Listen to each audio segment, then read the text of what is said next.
बिस्मिल्लाहिर्रहमानिर्रहीम। अस्सलामु अलैकुम। मैं हूँ आपका मेज़बान साजिद गुंदर।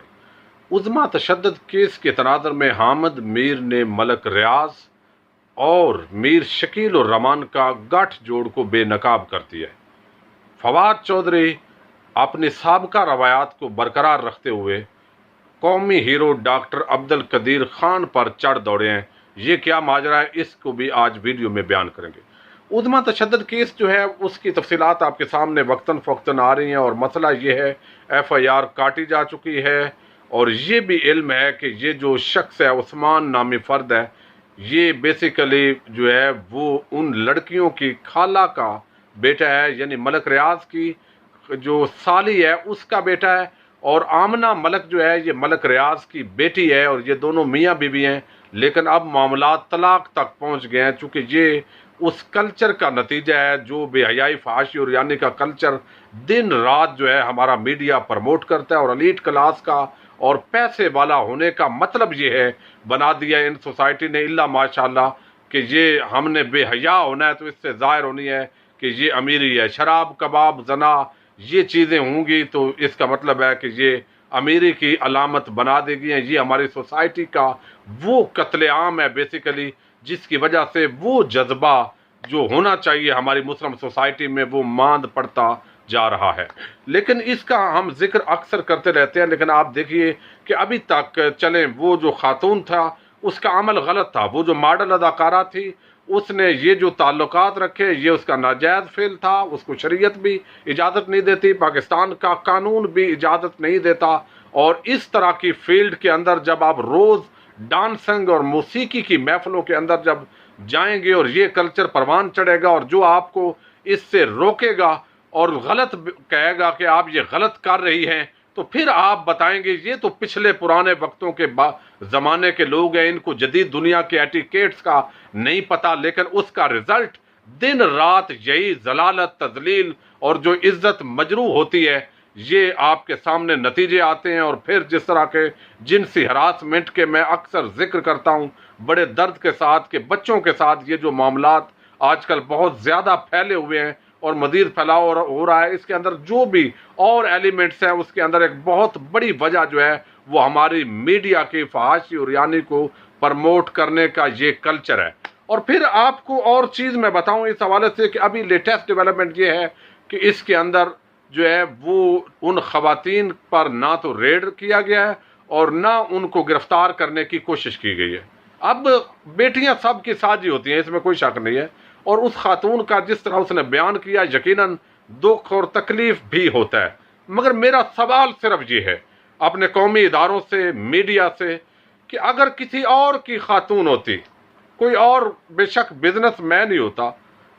बेशक वो आम पाकिस्तानी होता, तो क्या इतना मीडिया खामोशी यानी करता?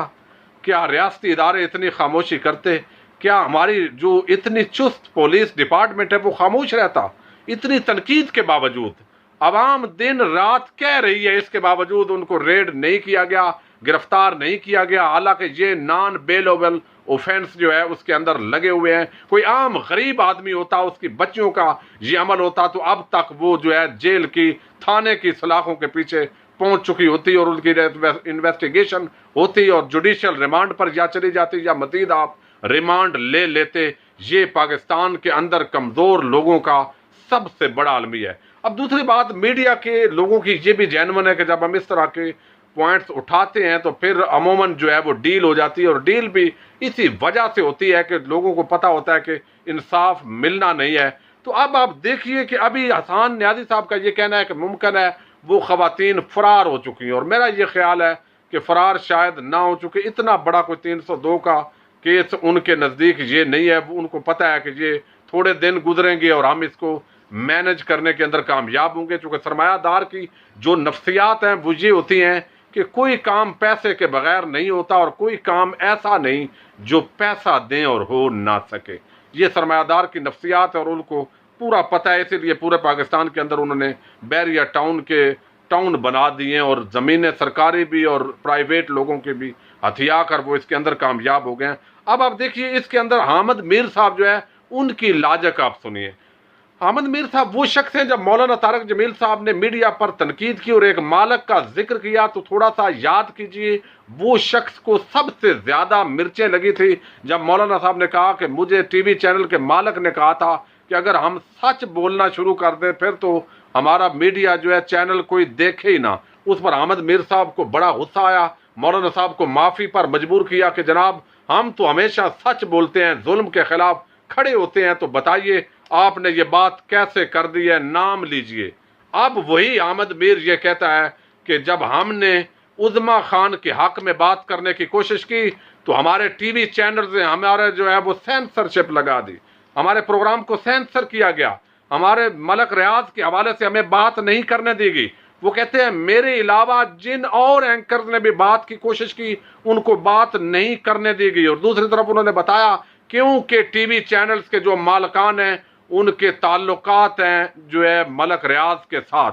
यानी मीर शकील और रहमान का ताल्लुक है मलक रियाज के साथ। इसका मतलब है कि वो मीर शकील और रहमान जिसकी दिन रात अब जमानत की बात करते हैं, जिनको कहते हैं झूठे केस में फंसाया गया, वो बड़ा सादा कमीन आदमी है, उसकी वजह से यहाँ पाकिस्तान की हुकूमतें बनती और बिगड़ती हैं, मीडिया आज़ादी इज़हार राय इस वजह से खड़ा है। अहमद मीर साहब उसी जियो टीवी चैनल ने, उसी मीर शकील और रहमान की ओनरशिप के अंदर जो चैनल है उसने आपके सच को सेंसर किया है और आपने बिल्कुल उस चैनल पे भी बैठे हुए हैं, आपके ज़मीर ने मुलामत भी नहीं की, आप उतनी तनख्वाह भी ले रहे हैं, तो फिर आपने वो इतना बड़ा रद्द क्यों उस टाइम आपने किया था? मौलाना तारक जमील साहब पर इतनी तनकीद आपने क्यों की थी कि जनाब हम झूठ नहीं बोलते, हम तो सच के साथ खड़े होते हैं, तो आप सच के साथ खड़े नहीं हैं। अब ये बात तो आपने कर दी इधर, अहमद मीर साहब आपने एक और झूठ बोला है और गलत बयानी कर रहे हैं। आप अगर चैनल को छोड़ भी दें तो आप मलक रियाज के हवाले से सच नहीं बोल सकते। आपने अगरचे ट्वीट की है कि जनाब मैं कोई आज तक एक बंगला कोठी मैंने मलक रियाज से नहीं ली, और मलक रियाज साहब ने जवाबन ये कह दिया है कि मैंने अहमद मीर को नहीं दी। इसका मतलब ये नहीं कि उन्होंने किसी दूसरे को भी नहीं दी, लेकिन आप अगर मजलूम के साथी होते, आपके अंदर अगर तड़प होती और जालिम के आप खिलाफ होते, तो आपने एक अहमद मीर ऑनलाइन के नाम से एक अपना चैनल भी बनाया हुआ है यूट्यूब पर। जब पाक फौज के खिलाफ आपने बात करनी होती है, जब जियो आपकी बात को वैल्यू नहीं देता, सेंसर करता है, तो आप उस चैनल पर तशरीफ ले जाकर अपनी पाक फौज की धज्जियां बखेरते हैं।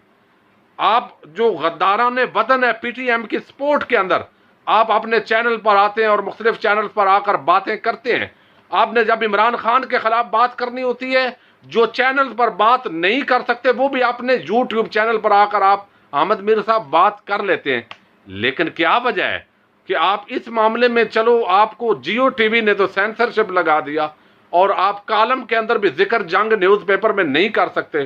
तो फिर बताइए आप अपने न्यूज़ जो यूट्यूब चैनल है उस पर तो आकर सच बोल दें,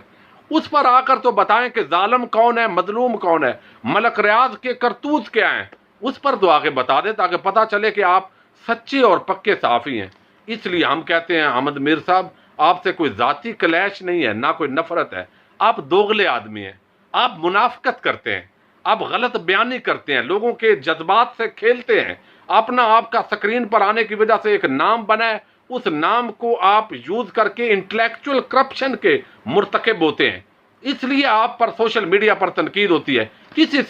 किसी की भी आपसे ज़ाती दुश्मनी नहीं है। अगर आप सच पर आ जाएं, जो मौलाना तारक जमील साहब ने दावा किया था उसको सच साबित कर दें, यानी झूठा आप साबित कर दें कि वाकई हम सच के साथ खड़े होते हैं, सच बोलते हैं, तो फिर हम मान लेंगे कि अहमद मीर साहब सच्चे हैं। तो सेंसरशिप यूट्यूब ने नहीं लगाई आप पर। अब एक और वाकया आपको पता है, फवाद चौधरी साहब मिनिस्टर हैं पीटीआई के अंदर, और फिर ये भी उन पैराशूटर्स के अंदर है जो मुख्तलिफ पार्टियों से छलांगे लगाकर पीटीआई तक पहुंचे। मैं फवाद चौधरी को ज़ाती तौर पर समझता हूँ कि ये एक इंटेलिजेंट आदमी है, होशियार आदमी है। अगर अपनी पॉजिटिव एनर्जीज को यूज़ करे तो यकीनन ये पीटीआई की हुकूमत के लिए बड़ा इफेक्टिव साबित हो सकते हैं। लेकिन बड़ी बदकिस्मती है कि ये समझते हैं कि ये हर मामले के अंदर जब तक टांग नहीं अड़ाएंगे मसला ठीक नहीं होगा। जहाँ पर इनको खामोश रहने की ज़रूरत होती है वहाँ पर ये बोल पड़ते हैं। आपको इल्म है, वजारत इत्तलाआत फवाद चौधरी साहब को दी गई, फिर ले ली गई। इमरान खान साहब ने उनको कहा जनाब ये आप तशरीफ़ ले जाएं दूसरी वजारत के अंदर, और फिर आजकल आप मौसूफ साइंस और टेक्नोलॉजी के वजीर हैं اور ابھی قومی ہیرو ڈاکٹر عبد القدیر خان پر انہوں نے تنقید کی ہے، اور میں سمجھتا ہوں 28 مئی جب یوم تکبیر کا دن تھا اور جس دن پاکستان ایٹمی طاقت بنا، اس طرح کی بات کرنا ڈاکٹر قدیر کی تضحیق کے مترادف ہے۔ آپ کو اس کی ڈاکٹر قدیر صاحب کی باتوں سے اختلاف ہو سکتا ہے، وہ کالم بھی لکھتے ہیں، آپ اختلاف کر سکتے ہیں، ٹی وی پر انٹرویوز دیتے ہیں، اگر سائنس اور ٹیکنالوجی سے متعلق کوئی اور وہ بات کرتے ہیں، ملکی سیاست کے حوالے سے آپ اختلاف کر سکتے ہیں، مگر یہ بات کرنا کہ ڈاکٹر عبد القدیر خان کو سائنس کی، وہ کہتے ہیں فواد چودھری صاحب ABC بھی نہیں آتی، ایٹم بم بھی دوبارہ چیک کر لو پھٹتا ہے کہ نہیں پھٹتا، ڈبل اس کو کراس چیک کیا جانا چاہیے، اور وہ کہتے ہیں کہ یہ اصل روگ جو ہے، جب ایک صارف نے کہا کہ فواد چودھری صاحب اب کیا بات کر رہے ہیں، ایٹم بم کے خالق کے خلاف اس طرح کی بات کر رہے ہیں، تو انہوں نے یہ ڈینائی کیا ہے کہ یہ ایٹم بم جو ہے وہ ڈاکٹر عبد القدیر خان نے نہیں بنایا، بلکہ وہ 3 افغانستان کے ہیروز تھے، انہوں نے بنایا، یہ پردے کے اندر نام رہتے ہیں، ان کو گرفتار کیا گیا، ان کو سزائیں ہوئیں، اور ڈاکٹر عبد القدیر خان جو ہے اس کو کچھ بھی سائنس اور ٹیکنالوجی کا نہیں پتہ ہے۔ اب فواد چودھری صاحب آپ وزارت سائنس اور ٹیکنالوجی میں چلے گئے تو اس کا مطلب یہ نہیں کہ آپ سائنسدان بن گئے، تو آپ کبھی رویت حلال کمیٹی کا مسئلہ ہو آپ ٹپک آتے ہیں، کبھی قادیانیوں کا مسئلہ ہو آپ ٹپک آتے ہیں، کبھی میرا جسم میرا مرضی کا بات ہو پھر بھی آپ جو ہے تشریف لے آتے ہیں، شراب کی حرمت کی بات ہو پھر بھی آپ تشریف لے آتے ہیں، اور جب کوئی اور اسلامی اقدار کی بات ہو رہی ہو تو آپ وہاں پر ٹپک پڑتے ہیں اور وہاں پر اسلام سے بیزاری کا اظہار کرتے ہیں، دین سے محبت کرنے والے لوگوں کی آپ تضحیق کرتے ہیں۔ تو آپ اپنے اچھے مائنڈ کو PTI کی حکومت کے لیے استعمال کریں، عمران خان پر برائے مہربانی بوجھ نہ بنے، کہیں ایسا نہ ہو کہ شیریں مزاری اور آپ جیسے لوگ جو ہے وہ اس حکومت کو لے ڈوبیں، لوگ اس سے متنفر ہو جائیں، اور پھر آپ تو پیراشوٹر ہیں، کل کو آپ نے نئی پارٹی میں چلے جانا ہے، لیکن عمران خان جو ہے اس کی کریڈیبلٹی کو نقصان مت پہنچائیں۔ ڈاکٹر عبد القدیر خان ہمارے قومی ہیرو ہیں، قومی ہیرو رہیں گے جب تک یہ ایٹم بم اس کی پورے شادیانے جو ہم بجاتے رہے ہیں، عبد القدیر خان کا نام رہے گا۔ اب سیاسی طور پر ڈاکٹر عبد القدیر خان کو 2013 کے الیکشن میں ایک سیٹ بھی ہم نے نہیں دی، یہ ہمارے قومی شعور کا عالم ہے، یہ علیحدہ بات ہے، لیکن ایٹم بم بنانے کے حوالے سے اس طرح کی بات کرنا یہ آپ کی جو ہے وہ زیب نہیں دیتا۔ تو میں آپ سے بار دیگر یہ ریکویسٹ کرتا ہوں کہ ہر شخص پر ہر معاملے کے اندر چڑھ نہ دوڑا کریں، بندے آپ اچھے ہیں، اگر محنت کریں، انٹلیکٹ اپنے آپ یوز کریں، آپ کے بھائی فیصل صاحب ہیں بڑے پروفیشنل اچھے وکیل ہیں، آپ بھی اچھے انسان ہیں، اگر آپ ان چیزوں کو اور ان حرکات پر قابو پا لیں۔ اپنے میزبان ساجد گنڈر کو نیکسٹ ویڈیو تک کے لیے اجازت دیجیے، اللہ حافظ۔